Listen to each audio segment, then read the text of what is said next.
Welcome, friends and neighbors, to the Splash Live on Civic Center TV. I'm Tyler Kieft. Thank you for joining us. Close to home in Keego Harbor, the culmination of years of hard work and big dreams has led to new beginnings for a local barber at Sawyer's Landing. Reporter Jake Schaff has the story. When a brand new business opens up in the community, it's a reflection of the hard work and the dedication that's taken place to make this happen. And right here in Keego Harbor, a brand new barbershop, Timeless Touch, is a reflection of exactly that. Mitch Levy has taken his years of haircutting experience, building his business from the ground up and celebrating it with a brand new building here in the community. I recently spoke with Mitch to get an insight on his journey in starting this business, where his passion for haircutting has come from, and what he hopes to see as his business continues to grow. I was working in everybody else's barbershops. I was bouncing all over the place, and I just wasn't really happy with the way that everybody was running their shop. I figured I would be able to do this in a better way. So, when I decided to quit my job and really make the leap, it was really scary. When it came down to it, I wasn't able to afford anything. It was really hard. Everything's expensive. And so I had to figure out a way around that. And so the best next option for me was to open up a little one-chair salon, little one-chair studio in my garage. And so when I did that, I had about 60 clients in my phone book from my last previous barbershop.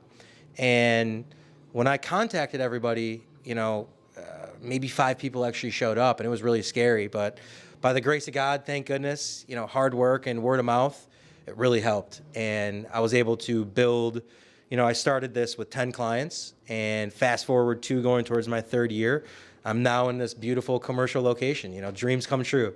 7 days a week, all just you, is that correct? That is correct, yes sir. Yep, hard work pays off. I'm extremely passionate about what I do.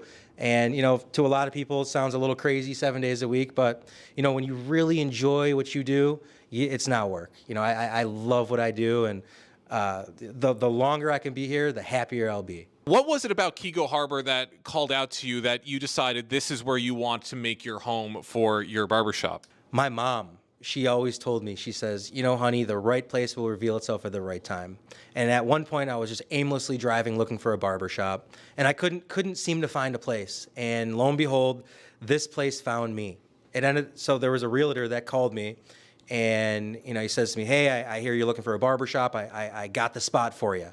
So I pulled up, and it was completely built out, completely set up for what I needed it to be. And, by the grace of God, it all happened, and it all worked out wonderfully, and I couldn't be happier.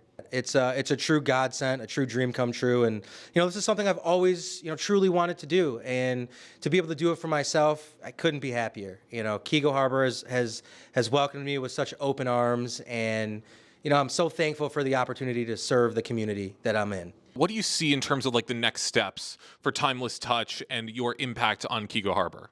Sure. So my next step, my plan going forward is I want to build this place out to be the very best barbershop in Oakland County. I want this place to feel like home to the community.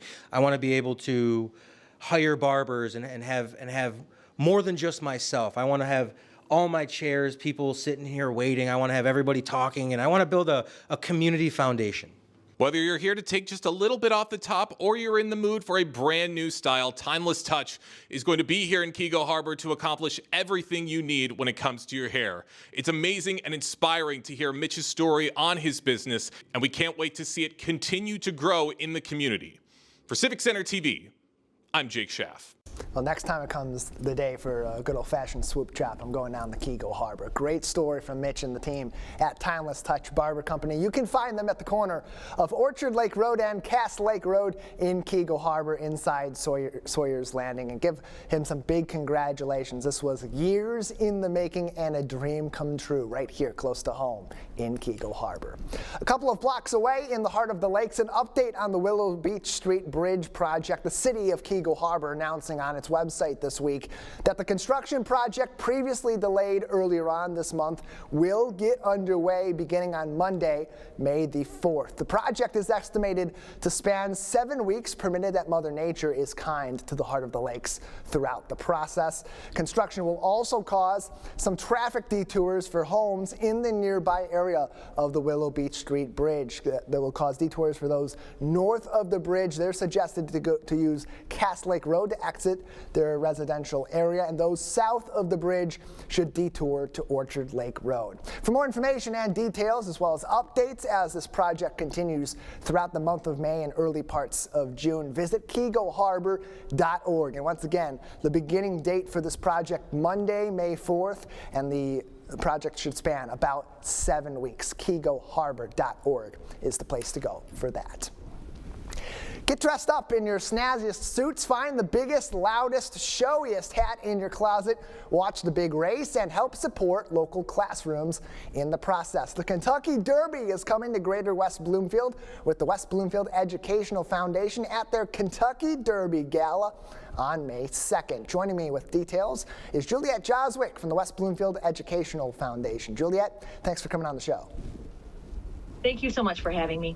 Happy to have you on to talk about this. It's a big fundraiser. It's replacing one of the biggest fundraisers. It was always a big show and a big night in Greater West Bloomfield at Casino Night. But this is a new and an exciting gala for people to attend that they can enjoy a little bit of the fanfare without having to do all the travel. And the best part about it is it supports our local classrooms. Give us the basic details of this Kentucky Derby Gala. Sure. Well, you're right. The foundation successfully hosted Casino Night for over a decade. We would raise about $30,000 every year and be able to, give that back to the teachers so they can buy materials that kind of get the students fired up about learning. But then we started to get a little bit of feedback. Event fatigue is a term that it was new to me, and so people were kind of hinting that they were ready for something new. And so right about that time, we actually joined an association of educational foundations. So we met up with people from Walled Lake and Birmingham and Taylor, other school districts that had educational foundations. And, they were making 3 times what we were making. And albeit some of these districts are larger than ours, it just really kind of started a fire under us. And so they shared their success stories with us, their event strategies and the tips, and it kind of, got us kind of motivated to do more, to do something different.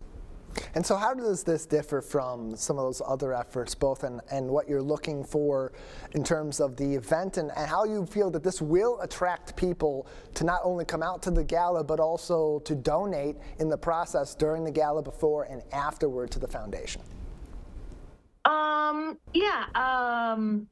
Can I tell you my why first? Because sure. I think that's important. So, while some people might think that, oh, hey, we're just going to make education better for 5,000 West Bloomfield students. Schools are anchor institutions, and they drive economic prosperity. They increase property values, and they kind of foster a community that, really everybody really wants to be a part of. So that was kind of like the why. And we think it's going to be different because we've done the Casino Night for the past 10 years. We changed the time of year. It used to be on a Friday. Now it's on a Saturday. It's a absolutely completely different vibe from Casino Night. So if you didn't really like gambling, well, this is just, watching the race. There's just other aspects to it that just make it a little bit more refined, a little bit more lighthearted. And again, it's more of a day event because the Derby happens at 7 p.m. And what do these fundraisers ultimately go to support? The foundation does support initiatives in the classroom that are in some way spearheaded by the teachers, but in general, when people donate to attend this event or they donate beyond this event, where do those funds ultimately go?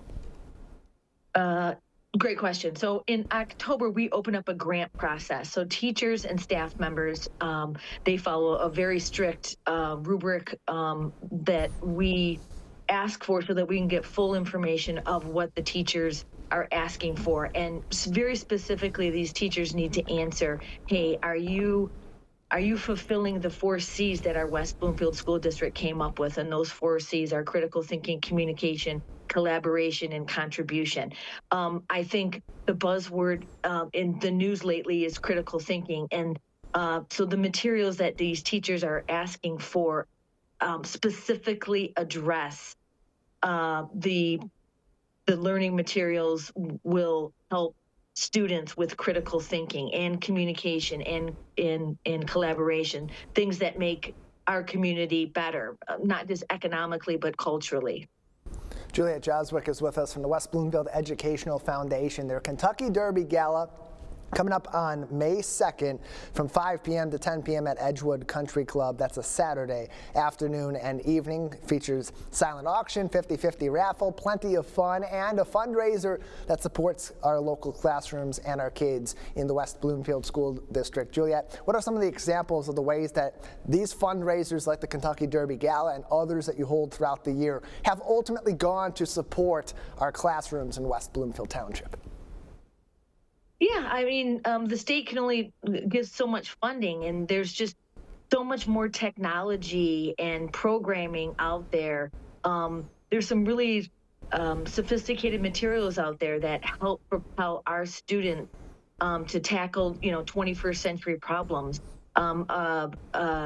Putting in a lot of energy into developing our robotics department and STEAM-based programs is probably one of the keynotes, but also social emotional learning. We realize that as more kids are staring at screens, they're getting, they're finding it difficult to kind of deal with real world problems and be face to face with people. So, adjusting to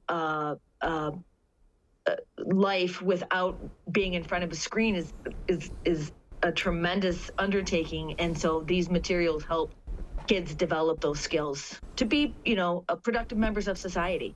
And that's all well and good. These programs, these different devices, these different initiatives that go into the classroom, that looks great on paper. We love to hear about it, but the important part is how it impacts the students, Juliet. How have you heard from educators, from students maybe, certainly also from parents, that these programs that are being funded by the foundation or in part by the foundation have actually gone to help the kids in West Bloomfield classrooms? Yeah, it gets, there was one grant that it was phenomenal. It's a solar powered globe. So people, the students learned about geography and different countries and relationships to distances, looking at these different globes.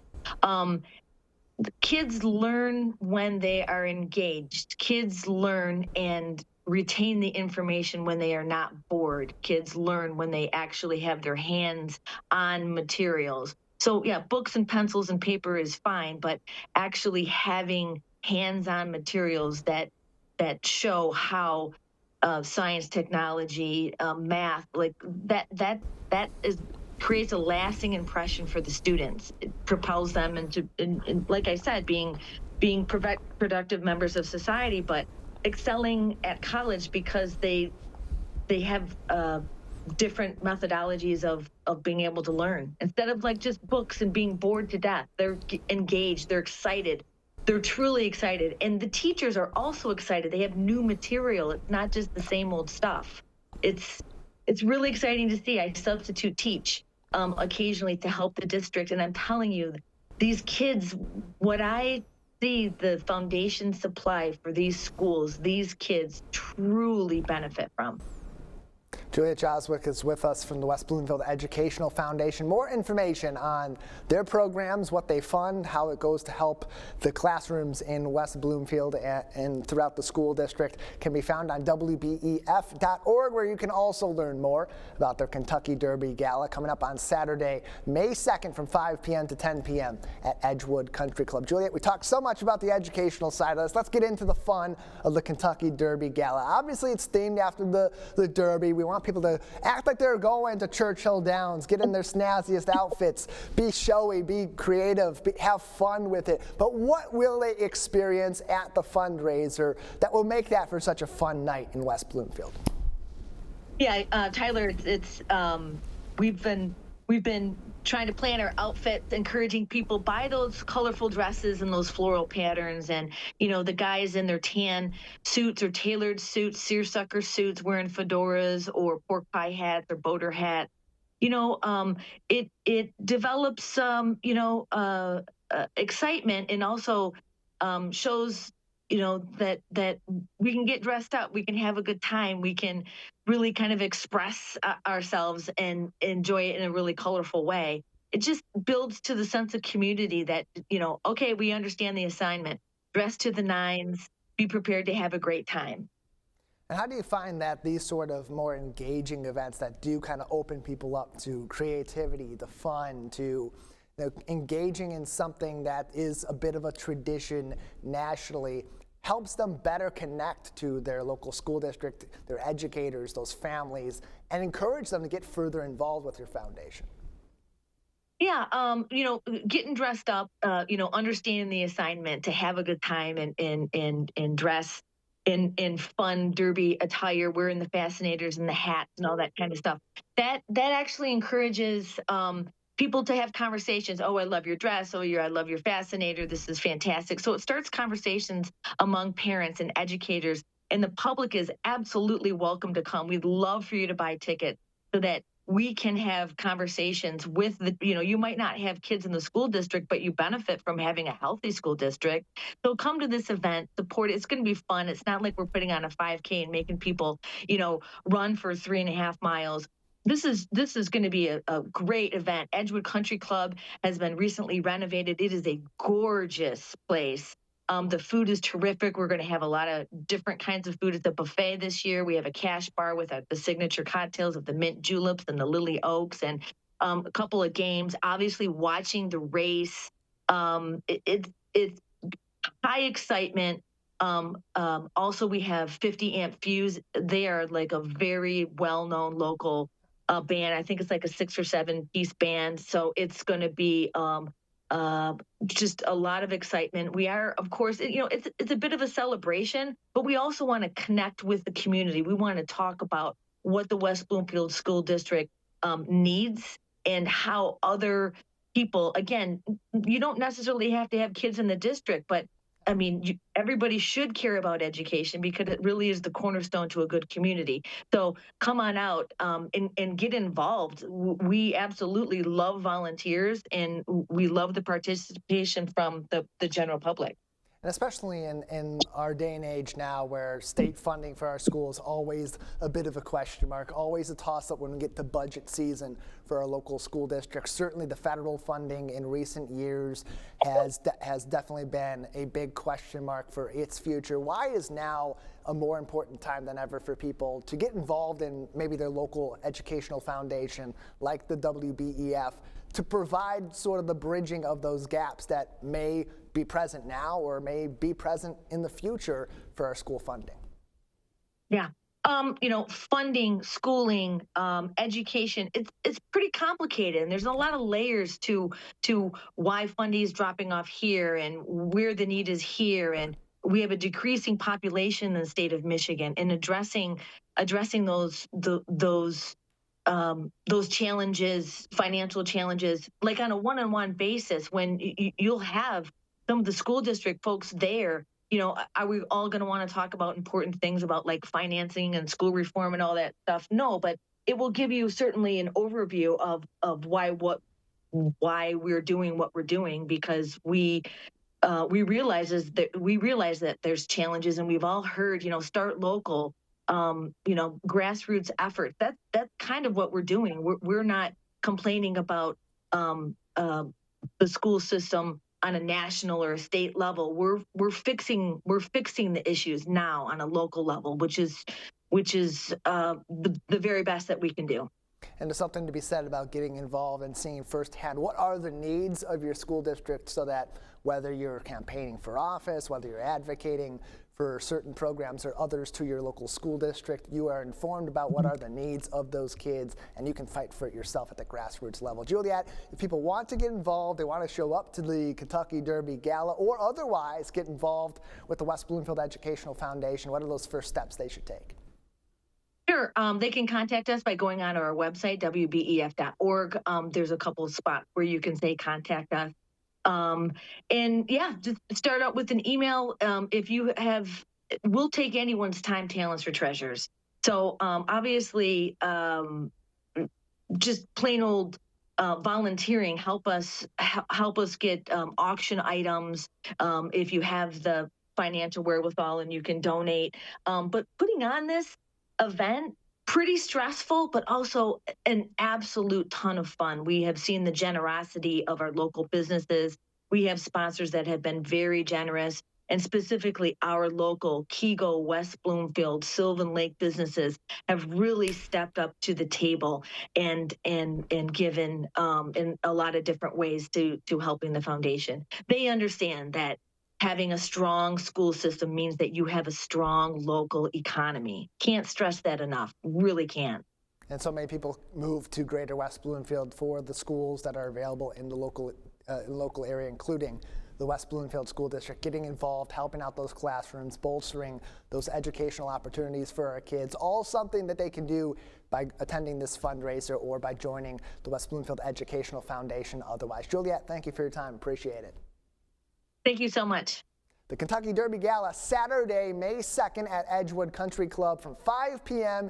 to 10 p.m. Tickets are currently on sale. If you missed that early bird window of $80 tickets, and now $100, but that extra $20 goes a long way to help a lot of kids here in our community. For more information, if you can't join them on May 2nd or you want to otherwise get involved, WBEF.org is the place to go. Your other option would be to visit them on Facebook at West Bloomfield Ed Foundation as well. I don't know about Juliet. Look, she says, like, we don't, it's better than having a fight. I'd love to see people show up in these really loud and boisterous outfits and then go run a 5K race. That'd be pretty interesting, and I'd like to personally volunteer. If anybody, maybe not this year, maybe in future years, wants to volunteer to go dress up as horses and run across the golf course at Edgewood, I'd volunteer to join in on that for a little extra Kentucky Derby flair. WBEF.org, one more time, the place to go for more information. In West Bloomfield Township, just 2 more months until a major transition is executed in the West Bloomfield Fire Department, as Chief Greg Flynn will call it a career at the end of June and pass the torch on to Deputy Chief Mark Lowry. I spoke to Chief Flynn about spending the entirety of his career of service right here in West Bloomfield Township, giving back to the community throughout his career and afterward, as well as how he's giving back to fire departments across the country. So much more in our conversation right here on The Splash Live. Chief Flynn, welcome to the show, and congratulations on your upcoming retirement.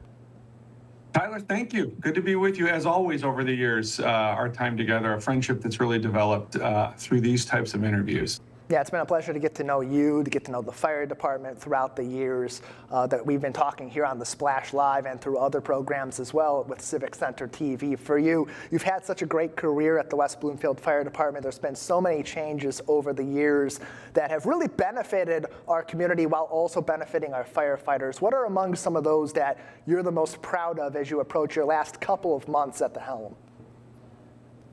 Well, we've made really some pretty significant refinements, in our approach to how we deliver service in the community. You've seen a change in vehicle types, how we spec those vehicles.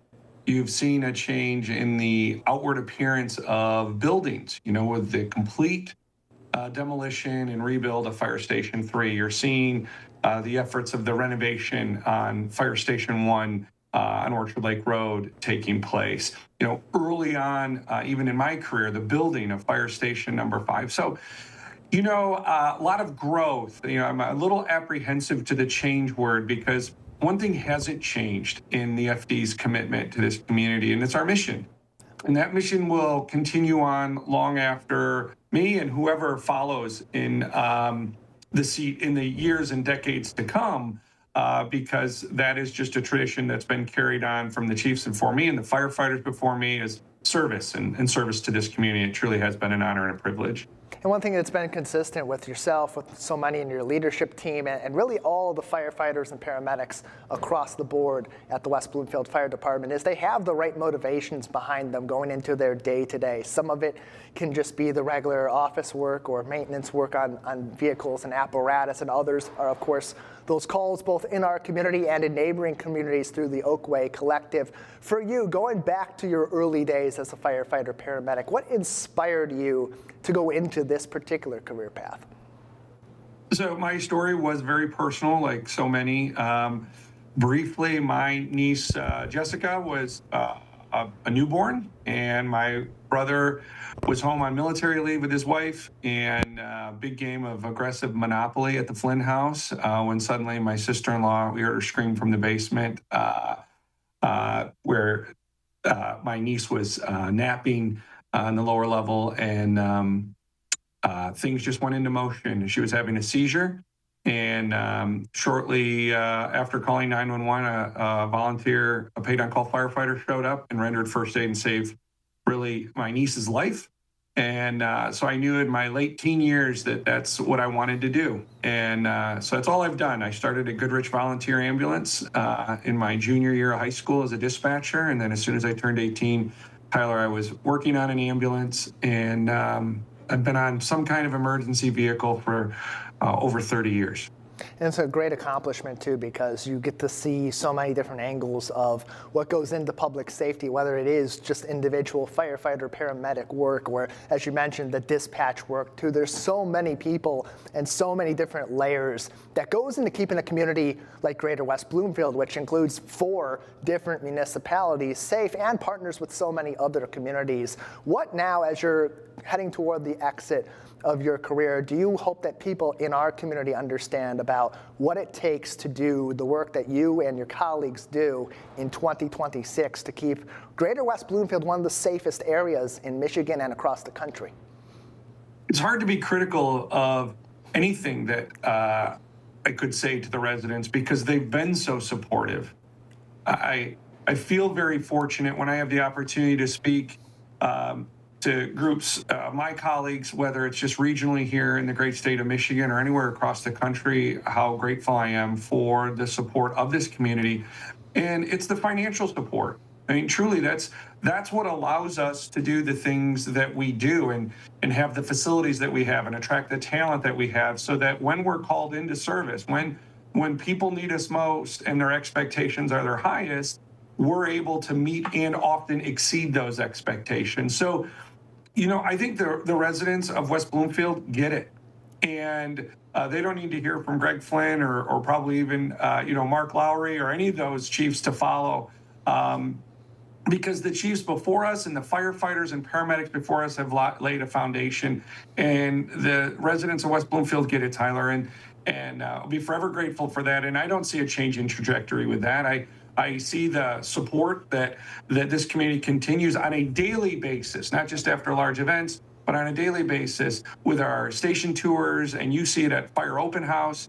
The community is invested in safety and meaningful, purposeful safety, and that comes at a cost. And I know that they appreciate that, and we see that with the millages and the way they pass. And the support that people put behind that. And that's reciprocated by the firefighter paramedics as well, because you see, even in the response to things as most recently as the water main break and what happened at Temple Israel, so many of the people that both were on and off duty came out to respond to those, to help this community that they serve day in and day out, whether they were on the job or not. And then beyond that, as these recognitions happen for those in public safety, whether it was police, fire, EMS, dispatch, a third of the department thereabouts shows up to the township board meeting for those that are being recognized, whether they were on that job or not that day. What does that say about the internal support that your firefighter paramedics have for each other and for public safety organizations across our local area that does contribute to this area of Oakland County being so safe? Well, there is a culture that was instilled in me very early on when I came on the job, that the job is a little bit bigger than just a job. And you create this relationship with people. I think over the years, and this comes back to your question, but I've watched and been part of caring for people as they age in place, as we say, that they, kind of get older, and as different ailments might kind of progress.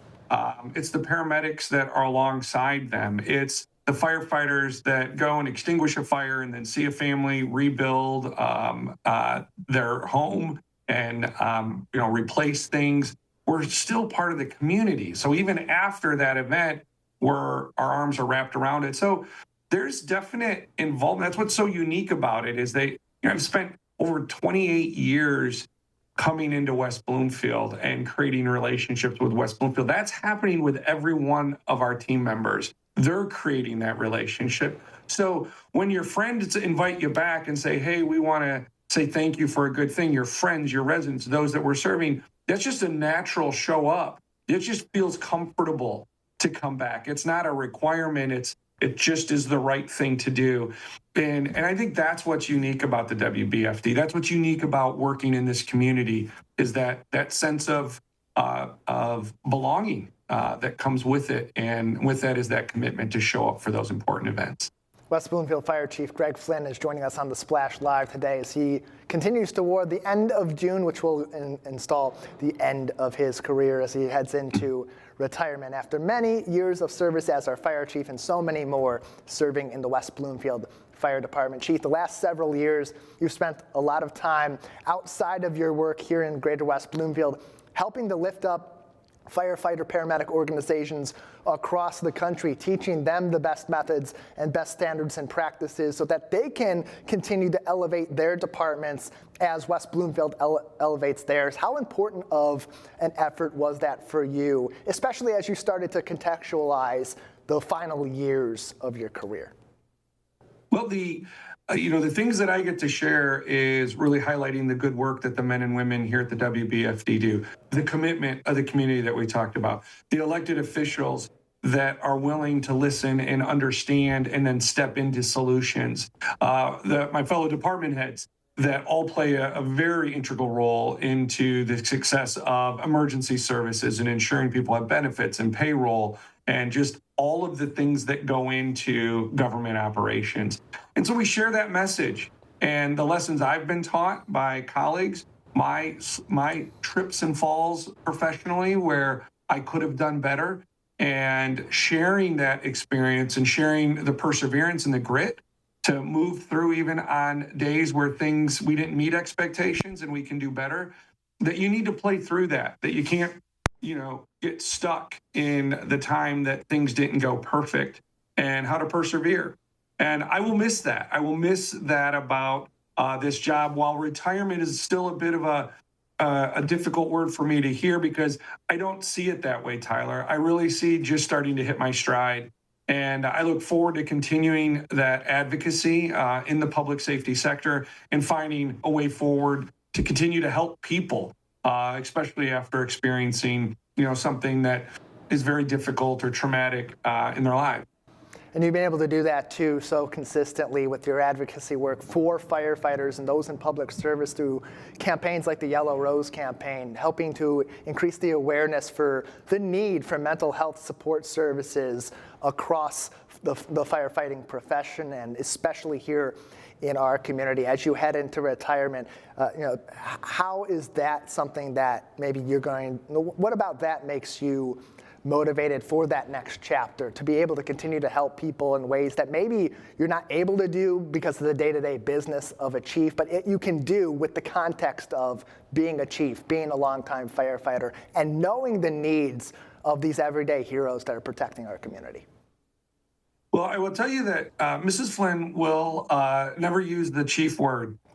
Because when I'm at home, I cut the grass just like everybody else and pick up after the dog and put the garbage out and load the dishwasher and all of those things. And I thank her for that, because that's the humility that comes with understanding the scope and the role that you sit in those different roles throughout the day. And so, as you highlighted, I look forward to continuing conversations on just enjoying life and finding harmony in your work, your professional and personal relationships and engagement and work-life balance that is so important.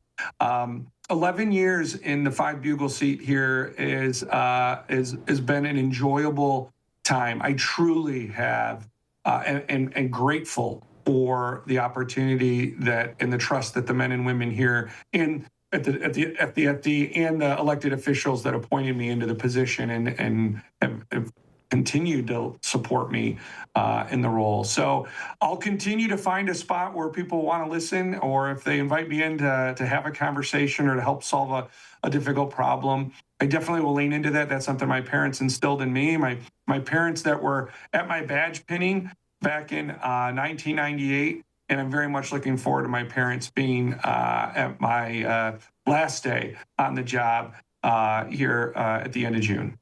And Chief Flynn, on June 27th, your assistant chief at this time, Mark Lowry, will take over as the next chief of the West Bloomfield Fire Department. It's a quite glowing endorsement when there really is no debate about who the successor is, and the township board brings that up as part of their recent agenda. It passes with flying colors. There's so much support there from within the rank and file of the fire department. As you prepare to depart your position at the end of June and Mr. Lowry comes in as the next chief, what's your lasting message for him? And beyond that, more importantly for the community, what should they know about the leader that they have coming in after you with such big shoes to fill? Well, he's chief number 20. And I couldn't be more proud of the human that Mark Lowry is, the chief that he will be for the men and women of the department and for the greater West Bloomfield community and the 4 communities that we serve. Mark is an individual that is committed, at times maybe even to a fault, with his commitment to detail and ensuring that things are meeting expectations. And I say that with a smile because he's usually here before I get here in the morning and, leaving after I'm leaving, or, if something's supposed to be done in 3 days, it's done in, 3 hours. He is just an individual that's well organized. He's committed to the community. He always brings a smile into the room and energy. So I think there are going to be things that Mark is going to absolutely continue to build on. And then there will be the things that Mark will continue to improve and bring his touch and his expertise and his professionalism into that. And couldn't be more excited for him. And I think the community as a whole is going to be, he will exceed their expectations with his professionalism and his commitment to his position. Well, we're also excited for Chief Lowry, as well as for you, as you move on from endeavors close to home and more onto projects close to your heart as you head into retirement. Chief Flynn, thank you so much for your time today once again, and congratulations on your impending retirement. Can I just put this on real quick? No, Go okay. Blue. All right. Well, at the time we're doing this, it is Trash Talk Tuesday. I got to take it. Congratulations. Big winner over there. And you know what? You're still the chief. You're still the chief. Got to show some respect. Got to kiss the ring over here with your University of Michigan Wolverines and their national title. Thank you so much for joining us, albeit with a parting shot.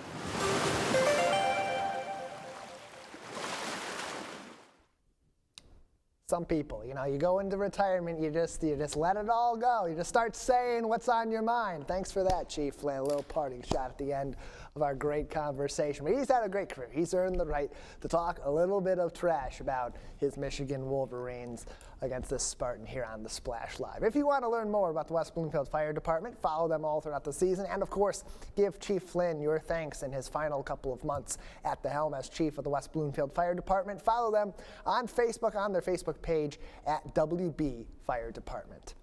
Coming up on Monday, a local celebration of movies that connects with so many close to home right here in West Bloomfield, as the J hosts the Lenore Marwell Detroit Jewish Film Festival on April 27th, celebrating history and storytelling with special insider perspectives from many of the creatives behind the pictures you'll see on the big screen. Civic Center TV's Jake Schaff spoke to Stephen Katrowitz from the JCC Detroit to learn more about this year's festival. Stephen, thank you so much for joining us today here on the Splash Live. Thank you, Jake. I'm really thrilled to be here. Of course. Now, I always love talking about stuff like this. I'm a big movie buff. I always love hearing about film festivals and immersing the community and immersing people in these incredible films. And every festival has a unique vibe. How would you describe the overarching theme or the emotional heartbeat of the 2026 lineup? Sure. I think what was important to us this year is that there's always hope. There's always reasons to celebrate, always reasons to rejoice. We're focusing on the community coming together, being there for each other, especially now it's more difficult than ever. And we selected specific films that reflect upon that. One of the films is called Once Upon My Mother. It's a box office hit for showing on Tuesday, May 5th. It's a perfect example because it's inspiring, joyful. It's a heartwarming story of a Jewish mother just determined to give her son a full, meaningful life despite physical challenges. So that reflects beautifully on the theme that overarches the entire 2026 season. I mean, yeah, and like you said, there's such a diverse roster with the films this year, from Midas Man to The Road Between Us. There's movies that'll make you laugh, will make you cry, they'll make you think. Which film do you think will surprise the West Bloomfield audience the most this year above anything else? I would think, actually, the lineup you put there is last year's films, but that's okay. Among Neighbors is our Tuesday, April 28th film. It's an English-Polish documentary. What's unique about it is that it blends beautiful, exquisite animation with eyewitness testimony from residents of a Polish town who reflect on centuries of coexistence with the Jewish community. And what is really interesting about it, it plays like a real-life murder mystery. It exposes acts of courage and acts of cruelty in a very unique, distinct manner, very different from every other film this year. So we're thrilled to be able to do a Michigan premiere of Among Neighbors. Really sound like some exciting films for people to see. Now, you oversee the selection of dozens of films. What are the key qualities your team looks for when deciding if a film is a right fit for the Detroit Jewish Film Festival? Sure, Jake. Several things. We have a staff as well as a selection committee of about 20 different community members that reflects all interests. They reflect all tastes, all ages. So we look for films that resonate emotionally with their audience, stories that are told in a refreshing cinematic way, shedding light on something new or told from a different perspective. Labors of Love, our Monday, May 4th selection, is the story of a pioneering humanitarian and influential and inspiring Jewish American woman and founder of Hadassah. So many people know her name, but not everyone knows her story. So we're really thrilled that we're able to tell her story and bring this very important person to life for a whole new generation. She was active in the early part of the 20th century and had influences throughout the entire 20th century, even up to today. So this is a powerful movie, wonderful documentary, and it did perfectly because it was a unique perspective, a unique story that many people had not been familiar with. So we like to do that whenever possible. Amazing. Now, this festival is a staple at the Berman. How have you, or it's staple at the Berman Center for the Performing Arts. How have you seen the festival's role in the West Bloomfield and the Metro Detroit community evolve since you took on this role? When I arrived early in 2022, we were just coming out of the pandemic. And we found over the last 4 years that audiences were starving to come back together, to physically gather with each other. The Berman Center for the Performing Arts allows us the perfect space to bring the community together, as well as to have an essential part of their annual programming. We work with them. We're a fellow department at the J, so we work together to present all of our films this year in the Berman. People just are thrilled to be back together. They were away from each other for a long time. And we also communicate, collaborate with community organizations more than ever. So we identify films that resonate with members of the organizations, our patrons and sponsors. Over 150 different organizations work with us. And then we also reach back to them when we're doing the planning, so we get feedback on what their representatives would like to see. So we, don't exist in a vacuum. It's important to have feedback and have the people who will be coming to the films have a say in, what our selections are. And the Berman is a beautiful state-of-the-art theater, 600 seats, and we're thrilled to fill it up as often as we can. It is a beautiful scenery, and people are going to have an amazing time checking out these incredible films. But of course, there's also going to be some big names stopping by the film festival this year, like Tova Feldsha, who's a Broadway legend, and Mark Shaman, who's a composer for several major films like Sister Act and When Harry Met Sally. How do these live talkback sessions change the experience for a viewer compared to just watching a movie at home? Sure. I think we're so fortunate to have people like Mark Shaman and Tova Feldsha come here. Audiences have the opportunity to have one-on-one experiences. They get to talk to them live. They get to hear them talk about their own successes, their careers, their contributions to show business. Tova Feldsha now is one of the stars of Netflix's hit series Nobody Wants Us. So how often do we get a chance to meet her in person, to hear her talk about her Netflix series, talk about her Broadway triumph? She starred in Golda's Balcony. So people get a wonderful, wonderful opportunity to meet and greet with them. And Mark Shaman has, composed Hairspray, When Harry Met Sally, Sister Act. So he'll be here talking about his new memoir, which details his entire career. He'll also be performing musical selections from his films and shows. There are guest performers from Broadway. We have a former Elphaba, Chelsea Packer from Broadway's Wicked, coming to sing. So you don't get that at home. You get to be in the audience a few feet away from mega superstars. And, where else but the J Detroit can you experience something like that right now at this time? That's absolutely right. Where else but the J Detroit to meet these big names and to check out these amazing films. For those just joining us on the Splash Live, I'm talking with the Senior Director of Cultural Arts for the JCC Detroit, Stephen Kantrowitz, talking about this year's Detroit Jewish Film Festival that's going to be taking place from April 27th all the way to May 6th. Now, how is the Cultural Arts Department working to maybe bring in some younger audiences or Gen Z viewers who might be discovering Jewish cinema for the very first time? That's a priority for us. We have now added representatives from Gen X and Y, Gen Z to our film selection committee. So they give us feedback on films that would really, be a perfect choice for that niche audience. And it's important because that's the next generation. So last year's biggest hit was a film called Bad Shabbos, and it was a movie starring Kara Sedgwick. We sold out all 600 seats. This year we're showing a film called Ethan Bloom on Wednesday, April 29th. So the characters in the films, the stories in the films are from that same age range. They reflect interests and stories that they would like to share and the younger generation wants to experience. So they come together to see films like that where they can join and laugh together and just have a great time and, learn, people of their same interests and their same ages, what they experience, what they go through, their own stories that reflect the stories of the people in those same ages. So it's important to us to build that next generation of filmgoers, while at the same time, have offerings that appeal to people of all ages, because we do not exclude.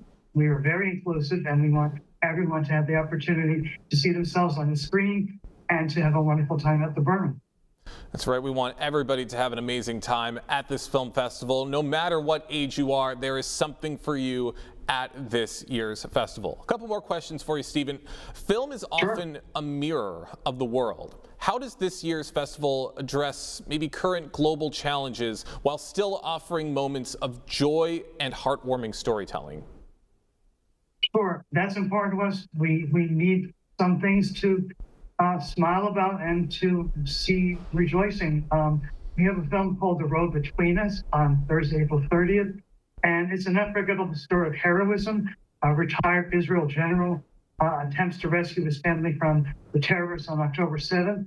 And it's important to explore these themes of personal courage and chaos. And the film uses actual footage to present a deeply personal perspective. So we found over the last several years that audiences wanted to see these stories because it's important to know what has happened and to be able to identify and learn and move forward. So it's important to include films of that nature, and The Road Between Us certainly fits that type of film. That's right. These are immersive experiences and these are educational experiences, providing many powerful messages for people to take away once they stop by this event. Last question, Stephen. When the final credits roll on May 6th, what is the one thing you hope every attendee carries home with them? I would like people to think that the Lenore Memorial Detroit Jewish Film Festival was important, unique, made a difference in my life. Thousands attend. We normally have between 5,000 and 10,000 people. And if every single person comes out thinking that we've made a difference and made their life more enjoyable, more meaningful, that we've accomplished a great deal, that the J Detroit provides a true home, to find a Jewish center, and the film festival did that for me this year. You've absolutely made a difference, Stephen, and these films are going to be amazing for everybody to check out. Thank you so much for joining us today here on The Splash Live. Thank you, Jake. It's been my pleasure. More information on the films available and to get tickets on the j.org for the Jewish Film Festival in Metro Detroit. That's coming up on Monday, April 27th at the Berman Center for the Performing Arts. One more time, more information and tickets available on the jdetroit.org. Close to home, summer job opportunities for kids with disabilities as Gesher Human Services partners with local businesses to provide mentorship, vocational training, and opportunities to high school students looking to explore future career interests. I spoke to Renee Dell from Gesher Human Services to explore these opportunities and learn how you and yours can get involved. Renee, thanks for coming on the show. Thank you so much for having me. Happy to have you on. As was mentioned, there's a lot of jobs that are going to be available, and these jobs are both community focused. They have some vocational ties and a number of different career fields, and they're particularly, in this case, aimed at those with disabilities who may not otherwise have this great of an opportunity, maybe perhaps for their summer coming up ahead. Why is it important for Gesher Human Services to put in the effort to not only seek these opportunities, but also guide these individuals that they're aimed at toward these real-world job opportunities that also come with a paycheck? Yeah, we really believe that everybody that has a desire to work should be afforded the opportunity to work. And so we feel that allowing high school students the opportunity to get that real-life work experience where they're taking the skills that they're learning in the classrooms of what it takes to get a job and to be a good employee and putting them into real practice. And for many of the students, this is their first time earning a paycheck. And so it gives them a lot of pride and enjoyment, and they're building skills and beginning to build their resume. And so that's something that we get really excited about. And the fact of the matter is, these individuals with disabilities, it doesn't eliminate them from these job opportunities or these career fields. If anything, these are opportunities that help them embrace these opportunities for them in the future. How do you find that those with disabilities get into these jobs and then translate that maybe in the months afterward or the years afterward into turning these into real careers that are quite successful? Yeah, it's really starting the foundation of their work history and allowing them to gain valuable work skills, to get an idea about what type of work they like, as well as what type of work they may not like, really trying to find jobs that are good job matches. and then being able to take those skills and put them into practice later down the line, adding that to their resume as they're deciding what's the next step after high school. And for some of these students, they even have the opportunity to gain permanent employment with an after school job once the summer internship has ended. And there's something to be said, too, about that confidence level that you can get from having an opportunity like this, where, unfortunately, in our society, so many look at people with disabilities, whether it be a physical disability, a cognitive disability, a learning disability. They look at that as being something that hampers people from being able to get into these job fields. And that does translate back to those that are affected by this. How do you find that these opportunities help to provide a sense of confidence for individuals that these are targeted at to be able to then say, hey, look, I can do this. I'm more than capable of doing this. And then they end up leading the charge themselves afterward. Yeah, so it's really great because getting out there in the community is showing people in the community that people with different abilities deserve a chance in the workforce, and that a disability doesn't define somebody. And so often when they're comparing themselves to their age appropriate peers, they may think that goals that other people have are outside of their reach. And when they're able to get into these internships and see that they can excel, that they can do a variety of work across a variety of different settings, it really does help to boost their confidence. And then when they return to school, they're able to talk about their job and their summer internship and really empower other people to see that, like, even if you have barriers to employment, that doesn't mean that work opportunities are beyond your reach. And with the desire to work, there really is the right job out there for everyone.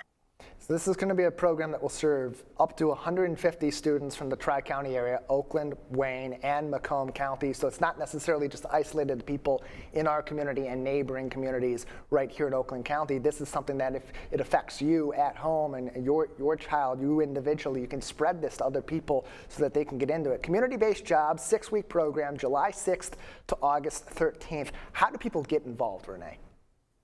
Yeah, so by getting involved, you can reach out to your Michigan Rehabilitation Services counselor, your high school transition coordinator, or you can reach out directly to Gesher Human Services. Our website is www.geshermi.org.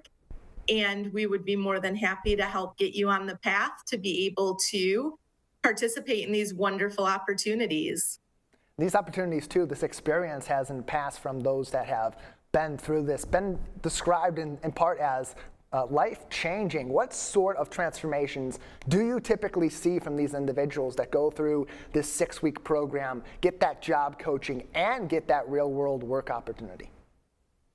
Yeah, so often when people come in, they don't fully understand what it necessarily takes to be a good employee. And so we tend to see a lot of growth and progress. By the end of the program, they're showing up on time, interacting appropriately with their peers and customers, taking direction from their job coach and their manager, and really improving their productivity and speed. So by the end of the 6-week program, they've really gained valuable transferable work skills that they can use on their next work opportunity. They can take it back to school and relate it to the things that they had been relating to career exploration in the classroom. And they can really use it as a launching pad for their first work experience and really setting them up on a path for success, knowing that they can do challenging things and that work is within their reach. And when they've been able to end the summer on a successful note, it lets them know that their barriers didn't define them and that there are accommodations available and a support system to help set them up for success. And there's tons of different areas and fields that can be explored through this, whether it be local parks and organizations like that, or St. John's Resort, Bush's Fresh Food Market also involved in this. So it's workplaces, it's individuals with disabilities looking for those job opportunities, that vocational training. And then on top of that, what's also needed are job coaches. About 30 are needed to cover these up to 150 students that will participate in this program. Renee, what is Gesher Human Services and its partners looking for in these job coaches? Yeah, so this is a short-term, 6-week job opportunity that can be, between 30 to 50 hours per week, depending on how much you're wanting to work. We find it to be a great fit for school professionals that have the summer off and are just looking to supplement their income. So teachers, parapro, lunchroom staff. We're looking for individuals with a high school diploma and a clean criminal background check. And they can reach out to us at Gesher Human Services, and we would be more than happy to get them the application and get them in for an interview, because the job coaches really are the heartbeat of our summer program, and they are the ones that really help to get those students on their path for success. What are some of the examples of the individual help that those coaches do provide to these individuals that participate in the program? Yeah, so what they're doing is just making sure that they know their daily task and what's expected for them. And if they do have any barriers or need accommodations, they're able to show them adaptations to help them adapt the job tasks in order to meet their needs. So for example, we had somebody working at the Farmington Library that had difficulty with shelving books. So we were able to make like an alphabet guide that she was able to put on the shelf, and it would help her to know where in the shelf that set of books would go that she was currently working on. So there's a lot of tools and techniques that can be implemented to help people along. And that's really the main tasks of our job coaches, are being there to support and encourage the students and just to make sure that their needs are being met.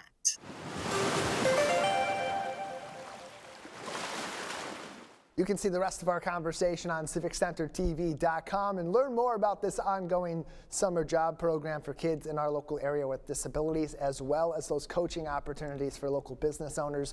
GesherMI.org, or follow them on Facebook at Gesher Human Services and on Instagram at GesherMI. That's our show. I want to remind you that television that's close to home is always online on civiccentertv.com and all across our social media. Big thank you to our entire crew making the magic happen behind the scenes, and to you as well for joining us throughout today's program. For our entire team, I'm Tyler Kieft. Live, local, social, it's the Splash Live on Civic Center TV.